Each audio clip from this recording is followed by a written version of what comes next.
ഗാന്ധി വിളക്ക്. രഘുപതി രാഘവ രാജാ രാം പതിത പാവന സീതാരാം. പ്രിയപ്പെട്ട നാട്ടുകാരെ, നമ്മുടെ ഇന്ത്യ മഹാരാജ്യത്തിന്റെ ആത്മാവിനെ തൊട്ടുണർത്തിയ വൈദേശികാധിപത്യത്തിന്റെ കുടിലതന്ത്രങ്ങളെ കശക്കിയെറിഞ്ഞ ഒരു മഹാസ്വപ്നത്തിന്റെ നെറുകയിലേക്ക് നമ്മെ നയിച്ച മഹാത്മാഗാന്ധി ഇതാ വേദിയിലേക്ക് കടന്നു വരുവാനായി നിങ്ങൾക്ക് തൊട്ടുപിറകിലായി നിൽക്കുന്നു. ഇനിയും അവസാനിച്ചിട്ടില്ലാത്ത ജനസഹസ്രങ്ങളുടെ പോരാട്ട വീര്യത്തിന് ആവേശം പകരാൻ ഇതാ മഹാത്മാഗാന്ധി നമ്മൾക്കിടയിലൂടെ നമ്മളിൽ ഒരാളായി കടന്നു വരുന്നു. ഈ രാജ്യത്തിന്റെ സൂര്യ തേജസ്സിനെ സ്വീകരിച്ചാലും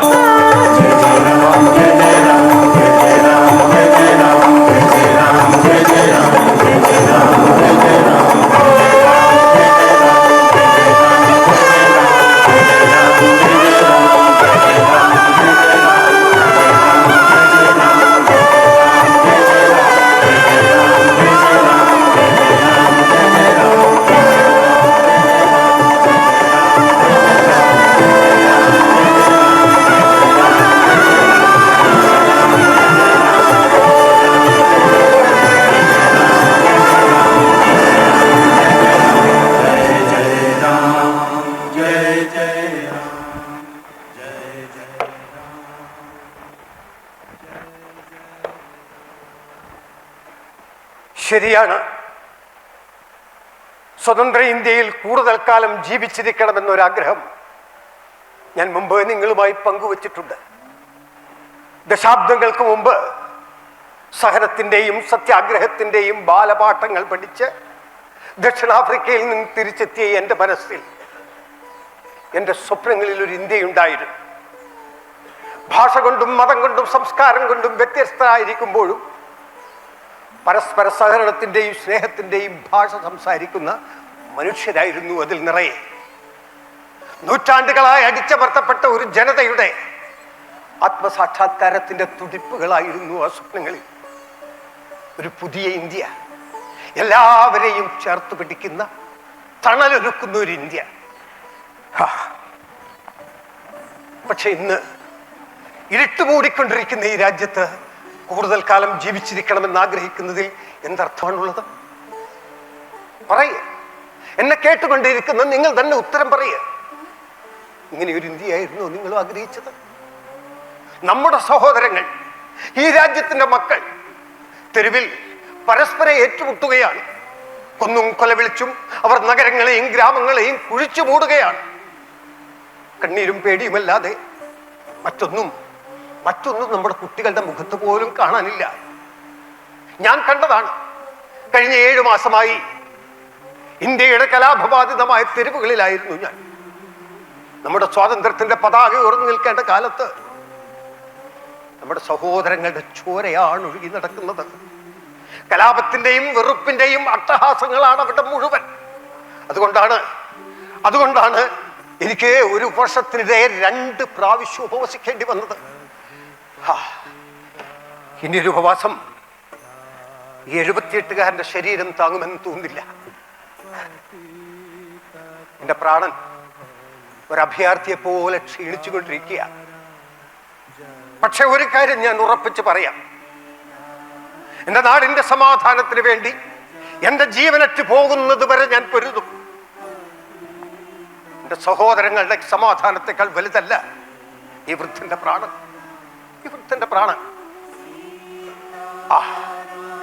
പ്രാർത്ഥനക്കുള്ള സമയമായി. പ്രാർത്ഥനക്കെത്തിയവർ നമ്മളെ കാത്തിരുന്ന് മുഷിഞ്ഞിട്ടുണ്ടാവും. വഹിപ്പിക്കുന്നില്ല. വരൂ, നമുക്ക് ഒന്നിച്ച് നടക്കാം. സത്യം കൊണ്ടും അഹിംസ കൊണ്ടും നമുക്ക് ഈ രാജ്യത്തെ വെളിച്ചപ്പെടുത്താം. വരൂ, എല്ലാവർക്കും ഒന്നിച്ച് നടക്കാം.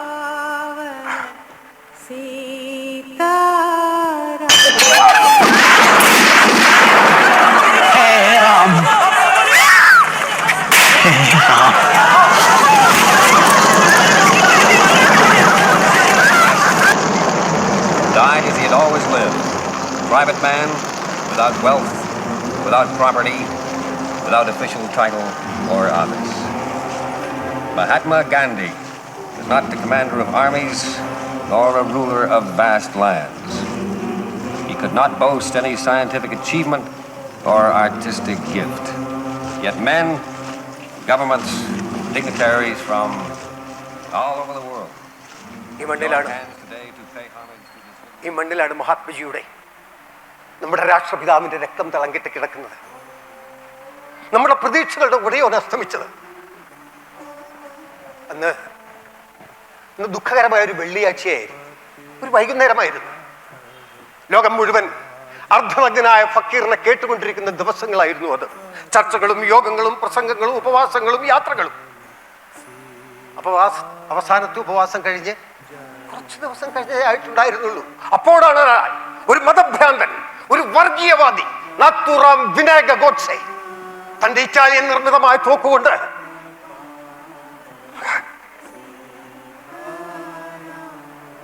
ഈ രാജ്യത്തിന്റെ വെളിച്ചം കെടുത്തിയത്, നമ്മുടെ സ്വപ്നങ്ങൾ തീമഴ പെയ്ച്ചത്.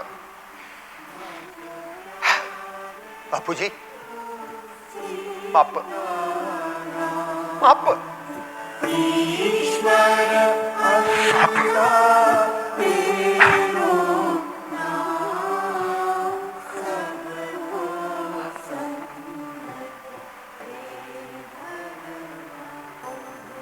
എന്തിനായിരുന്നു നിങ്ങൾ ചെയ്തത്? ആർക്ക് വേണ്ടിയാണ് നിങ്ങൾ ചെയ്ത് പറയണം. ഈ രാജ്യം ഇപ്പോഴും അത് അന്വേഷിച്ചു കൊണ്ടിരിക്കുക. എന്ത് തെറ്റാ മഹാത്മാവ് നിങ്ങളോട് ചെയ്തത്? ജാതികളായി പിരിഞ്ഞ ഒരു സമൂഹത്തെ മുഴുവൻ ഒരു കുടക്കീഴിൽ അണിനിർത്തിയതോ? രക്തം കൊണ്ടല്ല, ക്ഷമ കൊണ്ടാണ് പൊരുതേണ്ടത് നമ്മളെ പഠിപ്പിച്ചതോ? എന്ത് വില കൊടുത്തും സത്യത്തെ മുറുകെ പിടിക്കണമെന്ന് നമ്മളെ എടുത്തിരുത്തിയതോ? പറയേ. കൊന്നുകളയാൻ മാത്രം എന്ത് തെറ്റാ മഹാത്മാവ് നമ്മളോട് ചെയ്ത്? പറയണം മിസ്റ്റർ ഗോഡ്സെ, ആർക്ക് വേണ്ടിയാണ് നിങ്ങൾ ചെയ്തത്? എന്തിനു വേണ്ടിയാണ് നിങ്ങൾ ചെയ്തത്? പറയണം. രഘുപതി രാഘവ രാജാ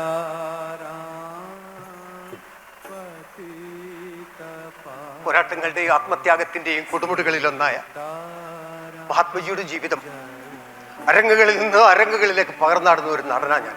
an actor, ഒരു നടൻ.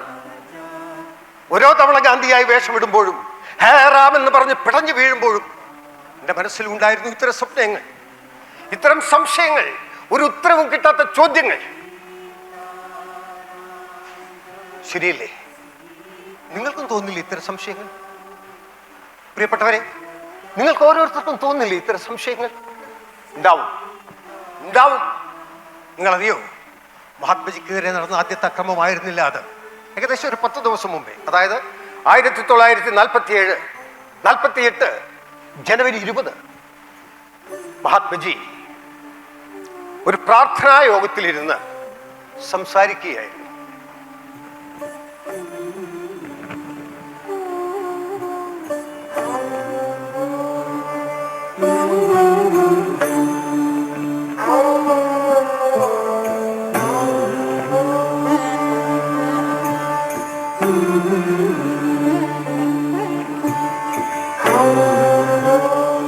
ഈശ്വര അല്ലാഹ് തേരെ നാം സബ്കോ സന്മതി ദേ ഭഗവാൻ. എല്ലാ ദൈവങ്ങളും പരമമായ സത്യമാകും. ആ സത്യത്തെ വിശ്വസിച്ചാൽ മാത്രമേ നമുക്ക് നമ്മുടെ രാജ്യത്തെ സ്നേഹിക്കാൻ കഴിയുകയുള്ളൂ. ഇപ്പോൾ തന്നെ ചില സഹോദരങ്ങൾ എന്നെ ഒരു പാകിസ്ഥാൻ വാദിയാണെന്ന് മുദ്രകുത്തുന്നു, മറ്റൊരു തിരിച്ചും. സത്യത്തിൽ ഞാനൊരു സത്യവാദിയാണ്. സത്യവാദിയാണ്.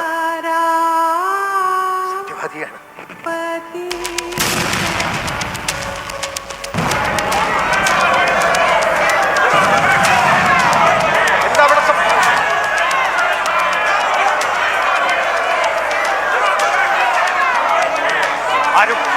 ആരും ഭയപ്പെടരുത്. ഒന്നും സംഭവിച്ചിട്ടില്ല.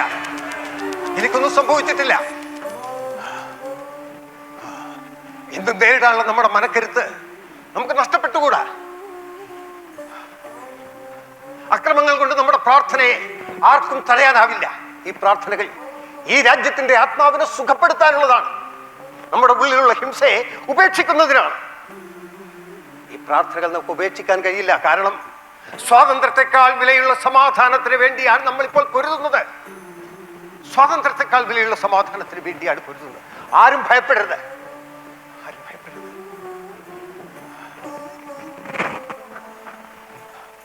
रघुपति राघव ശരിയാണ്. മഹാത്മജിയുടെ പ്രാർത്ഥനകളും ഒരു പോരാട്ടമായിരുന്നു. 1947 നമ്മൾ ആദ്യത്തെ സ്വാതന്ത്ര്യദിനം ചെങ്കോട്ടയിൽ ആഘോഷിക്കുന്ന ദിവസം.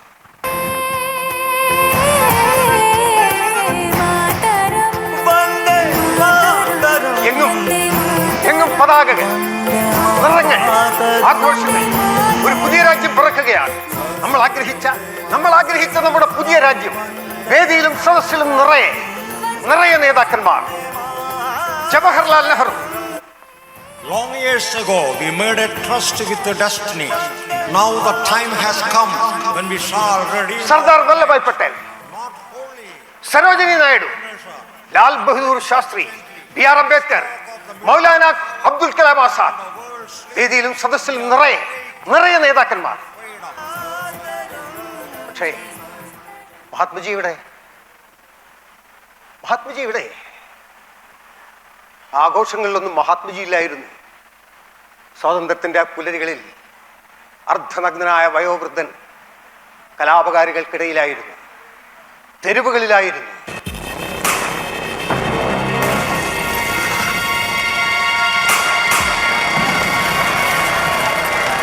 സഹോദരങ്ങളെ, എന്താണ് നിങ്ങൾ ഈ കാണിക്കുന്നത്? ആയുധങ്ങൾ താഴെയിടൂ. ആയുധങ്ങൾ താഴെയിടാൻ ആയുധങ്ങൾ കൊണ്ട് സംസാരിക്കുന്ന സ്വാതന്ത്ര്യമായിരുന്നു നിങ്ങൾക്കൊക്കെ വെയിറ്റ് ചെയ്തിരുന്നത്. നിങ്ങൾ ഏൽപ്പിക്കുന്ന ഈ മുറിവുകൾ നിങ്ങളുടെ വല്ലതും തോന്നുന്നുണ്ടോ? ഈ ഒഴുകിക്കൊണ്ടിരിക്കുന്ന ചോര മറ്റാരുടെയോ ആണെന്ന് നിങ്ങൾ വിശ്വസിക്കുന്നുണ്ടോ? എന്താ ഒന്നും മിണ്ടാത്തത്? നിങ്ങൾ വിശ്വസിക്കുന്നുണ്ട്. കലാപത്തിന്റെ ഈ ഭാഷ നിങ്ങളെ ഓരോരുത്തരെയും സന്തോഷിപ്പിക്കുന്നുണ്ട്. അതല്ലേ സത്യം? ഞാൻ വരുന്നത് തടയാൻ ഗ്രാമത്തിലെ ഒറ്റയടിപ്പാതകൾ മുഴുവൻ കല്ലും മുള്ളും കൊണ്ട് നിറച്ചില്ലേ നിങ്ങൾ ചിലർ? എന്റെ യാത്ര തടയാൻ ആയുധങ്ങളുമായി കാത്തിരുന്നില്ലേ നിങ്ങൾ ചിലർ? തെരുവിൽ അക്രമത്തിന് ഹൃദയ വരുത്താൻ പ്രയത്നിക്കുന്ന എന്നെയാണോ നിങ്ങൾ ശത്രുവായി കാണുന്നത്? നിങ്ങൾ കേട്ടോളൂ, നിങ്ങൾ ഉൾപ്പെടെയുള്ള സഹോദരങ്ങൾക്ക് വേണ്ടിയാണ് ഞാൻ ഈ പൊരുതുന്നത്. നവഖാലിയിലെ തെരുവുകളിൽ ഒരക്രമവും ഞാൻ സമ്മതിക്കില്ല. ഒരു ഹിന്ദുവിനെയോ മുസ്ലിമിനെയോ ക്രിസ്ത്യനെയോ പാഴ്സിയെയോ ജൈനനെയോ ഒരാളെ ആക്രമിക്കാൻ ഞാൻ സമ്മതിക്കില്ല. നിങ്ങളാരും ഭയപ്പെടണ്ട. ഈ വൃദ്ധന്റെ ശരീരത്തിൽ ഇനിയും കുറച്ചുകൂടെ രക്തമുണ്ട്. നിങ്ങളുടെയൊക്കെ ആയുധങ്ങളുടെ ദാഹം തീരുന്നത് വരെ എന്നെ ആക്രമിച്ചോളൂ. ഈ വൃദ്ധനെ ആക്രമിച്ചു കൊന്നോളൂ.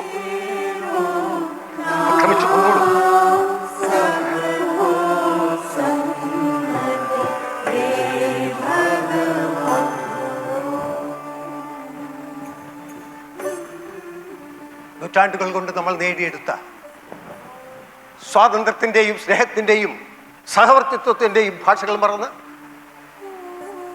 വീണ്ടും ആളുകൾ പോരാടുകയാണ്. എന്തു ചെയ്യും? ആരാണ് ഉത്തരവാദി? എങ്ങനെയാണ് തിരുത്തേണ്ടത്? സ്വാതന്ത്ര്യത്തിന്റെ നാളുകളിലും ആത്മീയയുടെ മനസ്സിലും 100 സംശയങ്ങളായിരുന്നു.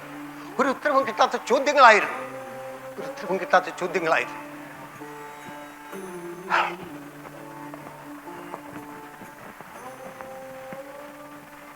സത്യത്തിൽ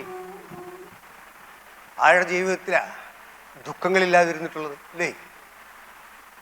നമ്മുടെയൊക്കെ ജീവിതത്തിൽ ദുഃഖങ്ങൾ ഉണ്ടായിട്ടില്ലേ? അസ്വസ്ഥതകൾ ഉണ്ടായിട്ടില്ലേ?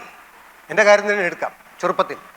വളരെ ചെറുപ്പത്തിൽ ഞാനൊരു നടനാകുന്നതിനും കുറെ മുമ്പ് ഏതെങ്കിലും ഒരു തട്ടും പുറത്തൊരു വെളിച്ചം കണ്ടാൽ പിന്നെ എനിക്ക് ധൃതിയാ എങ്ങനെയെങ്കിലും അവിടെ എത്തണം. കാടും മലയും പുഴയും കടന്ന് നടന്ന് അവിടെ ചെന്ന് നാടകം കാണണം.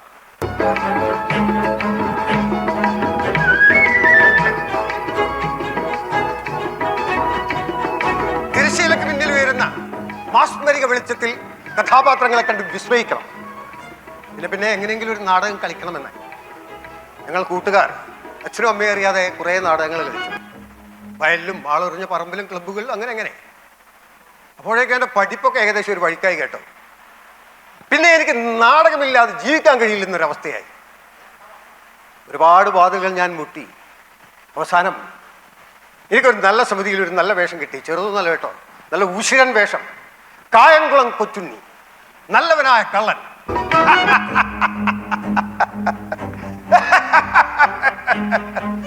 ഞാൻ കായംകുളം കൊച്ചുണ്ണി, കള്ളനാണെങ്കിലും പാവങ്ങൾക്ക് വേണ്ടി പടപൊരുതുന്നവൻ. തമ്പുരാനെ, ഈ നിലവറയിലെ പൊന്നും പണവും മറ്റു സാധനങ്ങളും ഞാൻ കൊണ്ടുപോകും. ഇത് പട്ടിണി കിടക്കുന്ന പാവങ്ങൾക്ക് വേണ്ടിയാണ്. എന്നോട് ക്ഷമിച്ചാലും.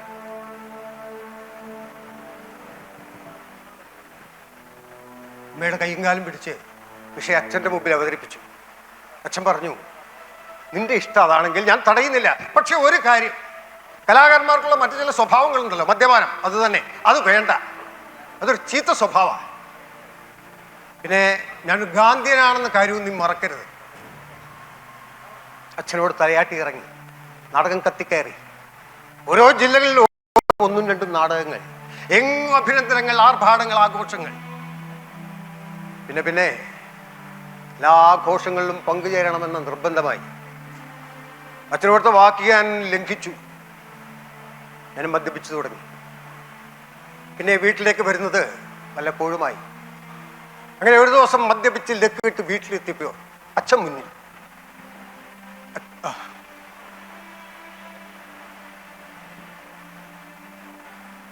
അച്ഛൻ്റെ കണ്ണു നിറഞ്ഞോ എന്ന് എനിക്ക് കാണാൻ കഴിഞ്ഞില്ല. ഞാനൊന്നും പറയാതെ മുറിയിലേക്ക് കയറിപ്പോയി. പിറ്റേ ദിവസം അച്ഛൻ ഉണരുന്നതിന് മുമ്പ് വീട് വിട്ടിറങ്ങി. പിന്നെ കുറ്റബോധം കൊണ്ട് വീട്ടിലേക്ക് ചെല്ലുന്നതിന് തന്നെ വല്ലപ്പോഴുമായി. അങ്ങനെ ഒരു ദിവസം ഒരു നാടകം കഴിഞ്ഞ് ഞാൻ എൻ്റെ വേഷം അഴിച്ചു വെക്കുമ്പോൾ ആരോ വന്ന് എന്നോട് പറഞ്ഞു, അച്ഛൻ കുഴഞ്ഞു വീണ് മരിച്ചു എന്ന്.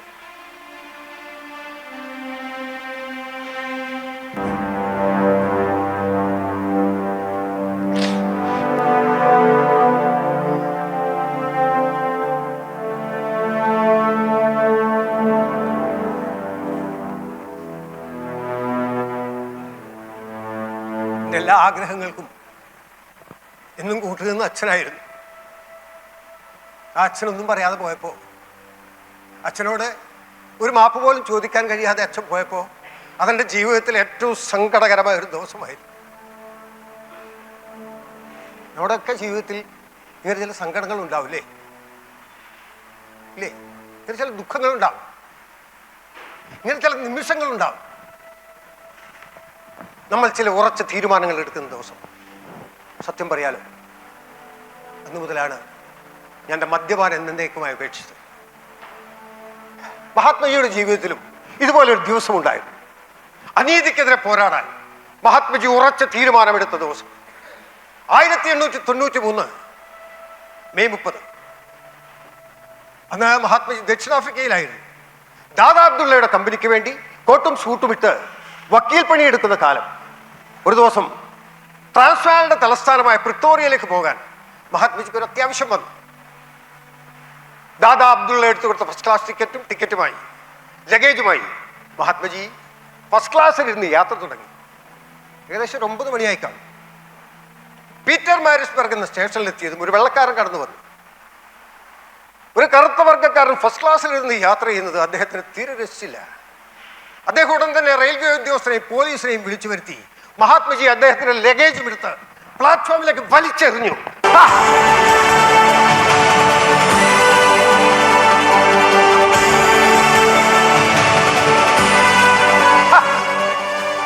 എന്തൊരവസ്ഥയാണിത്!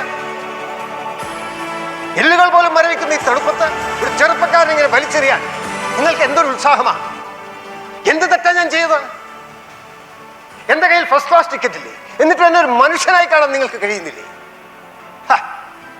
ഞാനൊരു കറുത്തവനായതുകൊണ്ട്, ഇന്ത്യക്കാരനായതുകൊണ്ട് ഇങ്ങനെയൊക്കെ ചെയ്യാമെന്നാണോ? അങ്ങനെയാണോ? പറയൂ, അങ്ങനെയാണോ?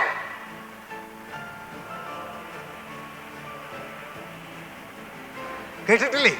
വർണ്ണവിവേചനം. അതായിരുന്നു സായിപ്പിന്റെയും പ്രശ്നം. തൊലികറുത്തവൻ അവൻ ആഫ്രിക്കക്കാരനായാലും ഏഷ്യക്കാരനായാലും അവൻ നികൃഷ്ടനും നീചനും അടിമയുമാണെന്ന വിശ്വാസം. അവർ മനുഷ്യരല്ലെന്നും മൃഗത്തെക്കാൾ താഴെയാണെന്നുമുള്ള വെളുപ്പിന്റെ ധർമ്മശാസ്ത്രം. ആ കാട്ടുനീതിയിൽ എത്ര ജീവിതങ്ങളാ, ഏതെല്ലാം ദേശങ്ങളിലാ പൊലിഞ്ഞു പോയതെന്ന് ഇപ്പോഴും ഒരു കണക്കുമില്ല. ഈ 21-ാം നൂറ്റാണ്ടിലും വെളുപ്പിന്റെ ചെകുത്താന്മാർ അരങ്ങു വാഴുകയാണ്. ചാനൽ മുറികളിലും വെള്ളിത്തിരയിൽ നിന്ന് വേണ്ട ജീവിതത്തിന്റെ സമസ്ത മേഖലകളിലും വെളുത്തവന്റെ പടയോട്ടം നടക്കുകയാണ്. കറുത്തവന്റെ കണ്ണുനീർ വീടുകൊണ്ടേയിരിക്കുന്നു. ആരോട് പറയാൻ, ആര് കേൾക്കാൻ? അന്നത്തെ ആ സംഭവം മഹാത്മജിയുടെ ജീവിതത്തിൽ ഒരു വഴിത്തിരിവായിരുന്നു. പ്രതിഷേധങ്ങളും പ്രതിരോധങ്ങളും മഹാത്മജി ജയിലിലെത്തിച്ചു. 1906 മഹാത്മജി വീണ്ടും അറസ്റ്റ് ചെയ്യപ്പെട്ട് ജയിലിലടക്കപ്പെട്ടു.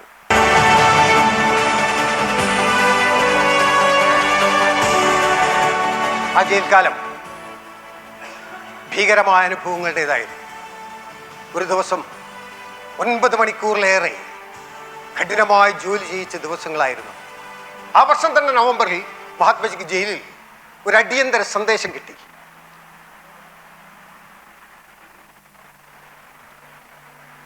കസ്തൂർബ രക്തസ്രാവം മൂർച്ഛിച്ച് ഗുരുതരാവസ്ഥയിലാണ്, ഉടൻ വരിക.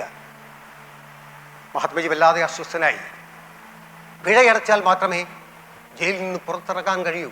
അങ്ങനെ വന്നാൽ തൻ്റെ സമരത്തിൻ്റെ നൈതികത നഷ്ടപ്പെടുമെന്ന് മഹാത്മജി ഉറച്ചു വിശ്വസിച്ചു.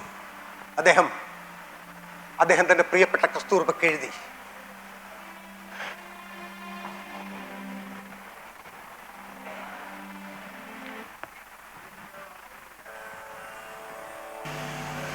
പ്രിയപ്പെട്ട കസ്തൂർബ, ഇന്നാണ് നിങ്ങളുടെ അസുഖത്തെക്കുറിച്ചുള്ള മിസ്റ്റർ വെസ്റ്റിൻ്റെ അടിയന്തര സന്ദേശം എനിക്ക് കിട്ടിയത്.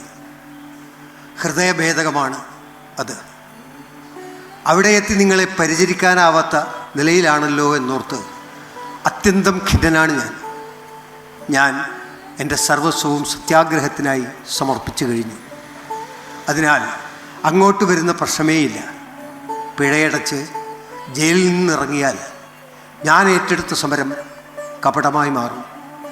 ധൈര്യവതിയായിരിക്കുക, നല്ല ആഹാരം കഴിച്ച് ആരോഗ്യം വീണ്ടെടുക്കുക. ദൗർഭാഗ്യവശാൽ കസ്തൂർ എന്നെ വിട്ടുപോവുകയാണെങ്കിൽ ഞാൻ ജീവിച്ചിരിക്കെ നിങ്ങൾ എന്നെ പിരിഞ്ഞത് തെറ്റാണെന്ന് ഞാൻ ഒരിക്കലും പറയില്ല. അത്രമാത്രമാണ് എനിക്ക് നിങ്ങളോടുള്ള പ്രണയം. മരിച്ചാലും മരിക്കില്ല നിങ്ങൾ. ഞാൻ ആവർത്തിക്കുന്നു, നിങ്ങൾ ശാന്തമായി അന്ധവിശ്വാസം വലിക്കണം. ആ മരണം സത്യാഗ്രഹത്തിനുള്ള ഒരാത്മബലിയായിരിക്കും.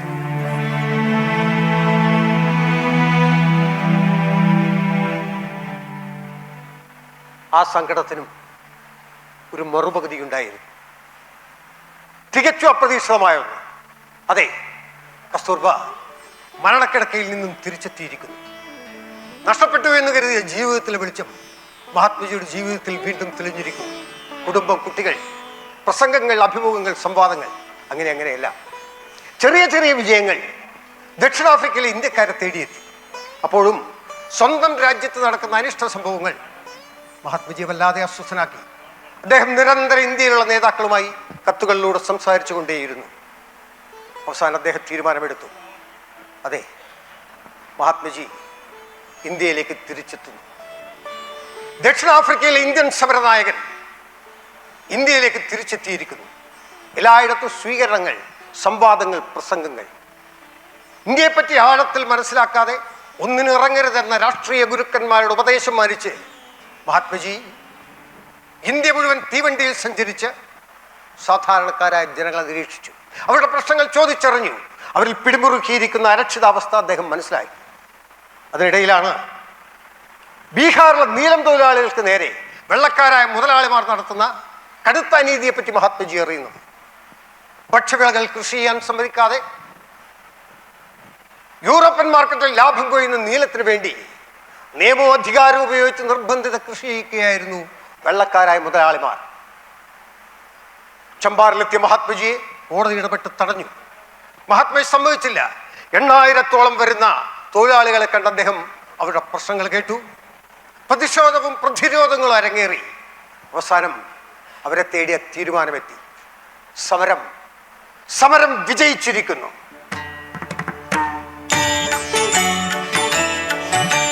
महात्मा गांधी के जय, महात्मा गांधी के जय, महात्मा गांधी के जय. പ്രിയപ്പെട്ടവരെ, നമ്മൾ വിജയിച്ചിരിക്കുന്നു. അഹിംസയിലൂന്നിയുടെ നമ്മുടെ ജീവിത സമരത്തിന് ഇന്ത്യയിലും ചിറകുകൾ മുളച്ചിരിക്കുന്നു. നമ്മൾ വിജയിച്ചിരിക്കുന്നു.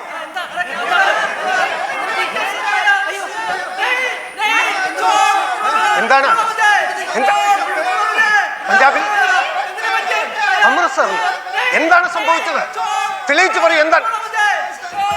ജാലിയൻ വാലാബാഗിൽ ആയിരങ്ങൾക്ക് നേരെ വെടിവെപ്പുണ്ടായിരുന്നു.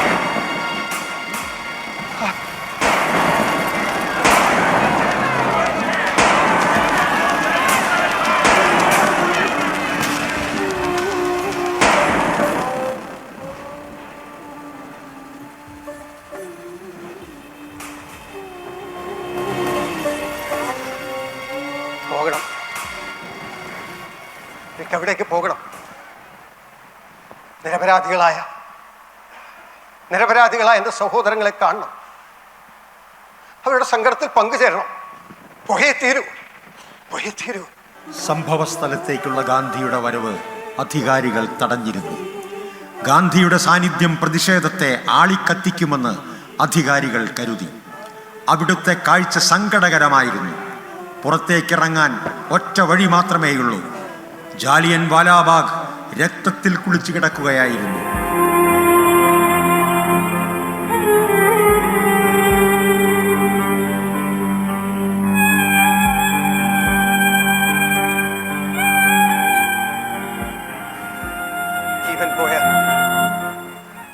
ജീവൻ പോയ 379 പേർ, പാതി ജീവനുമായി ഇഴയുന്ന ബോധമറ്റ് കിടക്കുന്നവർ, മരണവെപ്രാളത്തിൽ ജീവിതത്തിന്റെ സമതല തെറ്റിയവർ, മരിച്ചവരും ജീവിച്ചിരിക്കുന്നവരും കൂടി ഒരു ശ്മശാന ഭൂമിയായിരിക്കുന്നു ജാലിയൻ വാലാബാഗ്. പറയണം, നിങ്ങൾ എന്തിനു വേണ്ടിയാ പാവങ്ങൾ കൊല്ലപ്പെട്ടത്? ജീവിക്കാനുള്ള സ്വാതന്ത്ര്യത്തിന് വേണ്ടി, പ്രതിഷേധിക്കാനുള്ള സ്വാതന്ത്ര്യത്തിന് വേണ്ടി. സ്വാതന്ത്ര്യം കിട്ടിയ 8 പതിറ്റാണ്ട് കഴിഞ്ഞിട്ടും ഇപ്പോഴും സ്വാതന്ത്ര്യത്തിന് വേണ്ടി വാദിക്കാൻ കഴിയാത്ത, പ്രതികരിക്കാൻ കഴിയാത്ത ഒരു ജനതയായി തീർന്നിരിക്കുന്നു നമ്മൾ. മഹാത്മജി പ്രതികരിച്ചു. ബ്രിട്ടീഷുകാരൻ വെച്ച് നീട്ടിയ സകല ബഹുമതികളും തിരിച്ചു നൽകാൻ അദ്ദേഹം ആഹ്വാനം ചെയ്തു. ബ്രിട്ടീഷുകാരന്റെ ഒരു നയങ്ങളോടും സഹകരിക്കേണ്ടതില്ലെന്ന് അദ്ദേഹം പ്രഖ്യാപിച്ചു. ജനങ്ങളെല്ലാം ഏറ്റെടുത്തു. അവർ വിദേശ വസ്ത്രങ്ങൾ കൂട്ടിയിട്ട് കത്തിക്കാൻ തുടങ്ങി.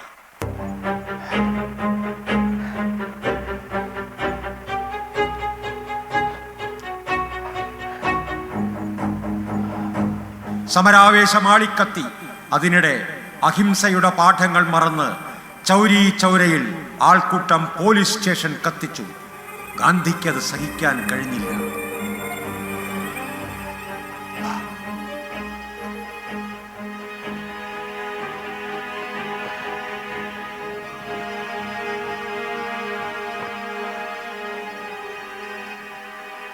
വേണ്ട, കൂടുതലൊന്നും പറയണ്ട. ഇതായിരുന്നു ഇത്രയും കാലം കൊണ്ട് നമ്മൾ നേടിയത്. പരസ്പരം കൊന്ന് മത്സരിക്കാനായിരുന്നെങ്കിൽ പിന്നെ എന്തിനാണ് എന്റെ സത്യാഗ്രഹം? എന്തിനാണ് എന്റെ അന്വേഷണങ്ങൾ? ഉണിലുറക്കിലും ഒരു ജീവിയെ പോലും ഉപദ്രവിക്കരുതെന്ന് കരുതി ജീവിച്ച എന്റെ സ്വസ്ഥതയല്ലേ നിങ്ങളൊക്കെ കെടുത്തിക്കളഞ്ഞത്? വേണ്ട, കൂടുതലൊന്നും പറയണ്ട. ഇപ്പോഴും പലർക്കും അഹിംസയെ നെഞ്ചിലേറ്റാൻ കഴിഞ്ഞിട്ടില്ല. അതാണ് ഈ അക്രമത്തിന് പിന്നിൽ. അതുകൊണ്ട് ഈ നിസ്സഹരണ സമരം നിർത്തിവെച്ചതായി ഞാൻ പ്രഖ്യാപിക്കുന്നു. ഉറച്ചതായിരുന്നു ഗാന്ധിയുടെ തീരുമാനങ്ങൾ. ഉപവാസമായാലും മറുപടിക്കത്തായാലും ലക്ഷ്യത്തിലെത്തും വരെ കണിശതയോടെ ഗാന്ധി അത് നിറവേറ്റി. ഗാന്ധിജിയുടെ ജനപിന്തുണ വർദ്ധിച്ചു. നാനാജാതിയിലും മതത്തിലും പെട്ട ലക്ഷക്കണക്കിന് ആളുകൾ ആ ഒറ്റ കൊടിക്കീഴിൽ ലിംഗഭേദമില്ലാതെ പ്രായഭേദമില്ലാതെ അണിനിരന്നു. അതിനിടെ 1924 ബൽഗാം സമ്മേളനത്തിൽ വെച്ച് കോൺഗ്രസിന്റെ പ്രസിഡന്റായി മഹാത്മാഗാന്ധി തെരഞ്ഞെടുക്കപ്പെട്ടു. ഡൊമിനിയൻ പദവി പോലും അനുവദിക്കാത്ത ബ്രിട്ടീഷ് ഗവൺമെന്റിനോട് പൂർണ്ണ സ്വരാജാണ് ഇനി ആവശ്യമെന്ന് 1929 ലാഹോർ കോൺഗ്രസിൽ വെച്ച് പ്രമേയം പാസാക്കി. മഹാത്മജി നിരന്തരാഷ്ട്രീയപ്പെട്ട് ജയിലിലടക്കപ്പെട്ടു. ഓരോ തവണയും മഹാത്മജിയുടെ തിരിച്ചുവരവിനായി ജനം കാത്തിരുന്നു. അവർ നിരന്തര ഉപവാസം ഇരുന്നു. അപ്പോഴൊക്കെയും മുഴുവൻ ജനങ്ങളെയും പങ്കെടുപ്പിച്ചുകൊണ്ടുള്ള ഒരു അതിശക്തമായ സമരത്തെ പറ്റി മഹാത്മജി ആലോചിക്കുകയായിരുന്നു. ലോകം ഇന്നേവരെ കണ്ടിട്ടില്ലാത്ത ഒരു സമരം, ബ്രിട്ടീഷ് സാമ്രാജ്യത്വത്തിന്റെ അധിനിവേശത്തിന്റെ അടിവേരറുക്കുന്ന ഒരു സമരം. വരിക വരിക സഹജരേ, വലിയ സഹന സമരമാ. വരിക വരിക സഹജരേ, വലിയ സഹന സമരമായി കരളുറച്ചു കൈകൾ കോർത്തു കാൽനടയ്ക്കു പോകണ, കാൽനടയ്ക്കു പോകണ.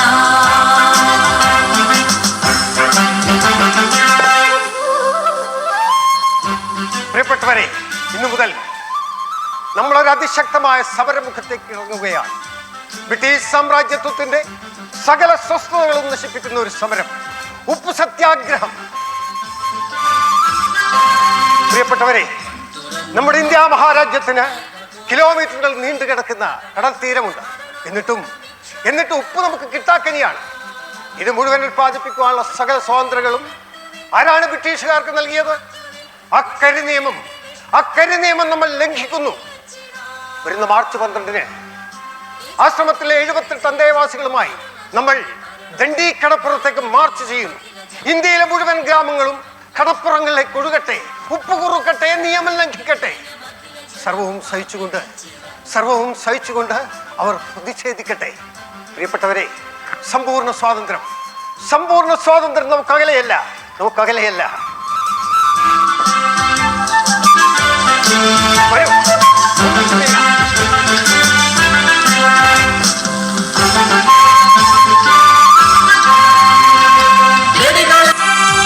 വരിക വരിക സഹജരേ,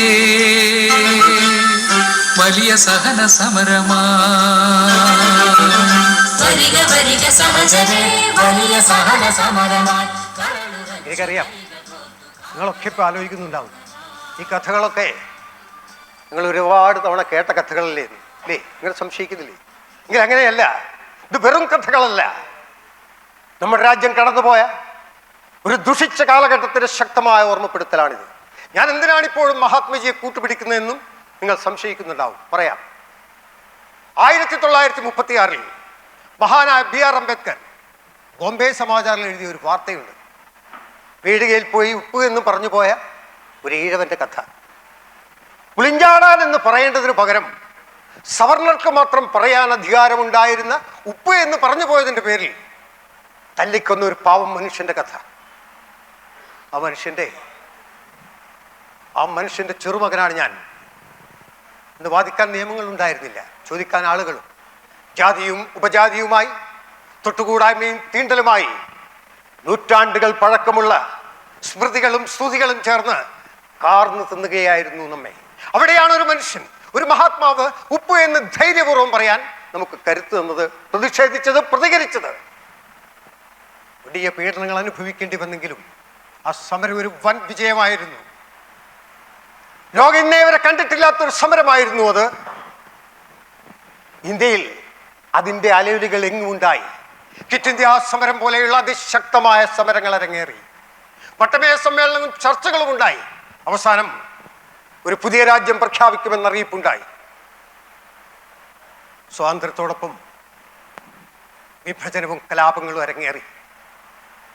ഒടുക്കം ജനുവരിയുടെ ഒരു തണുത്ത വൈകുന്നേരത്ത്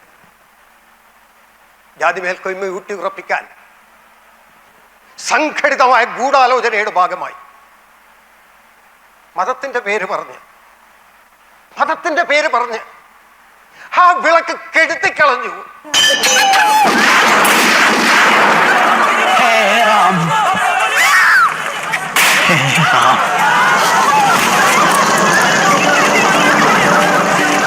രാഘവ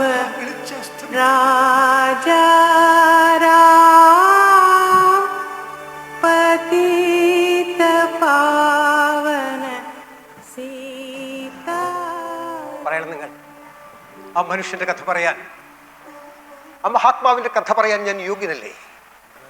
നമുക്ക് സ്വാതന്ത്ര്യം നേടിത്തന്ന മഹാത്മാവിനെ ഓർക്കാതെ, ഒരു ജാതി, ഒരു മതം, ഒരു ദൈവമെന്ന് നമ്മളെ പഠിപ്പിച്ച ഗുരുവിനെ ഓർക്കാതെ, ജാതീയതക്കെതിരെ പൊരുതിയ അംബേദ്കറെ ഓർക്കാതെ, നവോത്ഥാന നായകന്മാരായ കേളപ്പജിയെ, AK-ജിയെ, മൗലാന അബ്ദുൽ കലാം ആസാദിനെ, ഇവരെ ഒന്നും ഓർക്കാതെ നമുക്ക് ജീവിക്കാൻ കഴിയുമോ? ഇല്ല. കണ്ടില്ലേ, ആ മഹാത്മാക്കളൊക്കെ ഒറ്റ ശരീരമായി ഒരു മനസ്സോടെ നടന്നു പോകുന്നത് കാണുന്നില്ലേ ഈ നൂറ്റാണ്ടിലും? അധികാരത്തിന്റെ ഉന്മത്തതയിൽ ദുഷിച്ച വ്യവസ്ഥിതികളെ കടപുഴക്കാൻ നമുക്ക് നമ്മുടെ ചിന്തകൾക്ക് തീപിടിപ്പിച്ച ആ മഹാത്മാക്കളെ മുഴുവൻ നമുക്ക് ചേർത്ത് പിടിക്കണം എങ്കിൽ പാട്.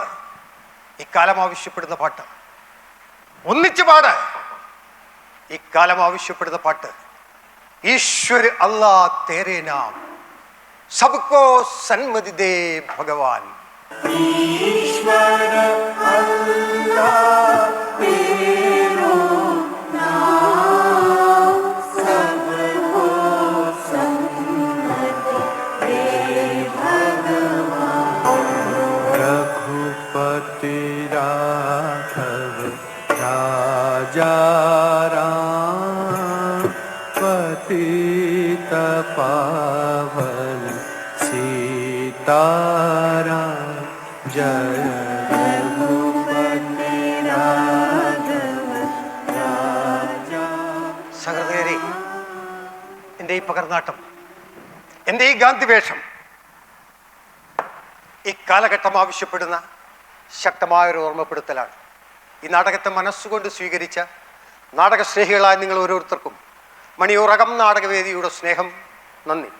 ईश्वर अल्लाह तेरो नाम सबको सन्मति दे भगवान. ईश्वर अल्लाह Thank you, sir. तेरो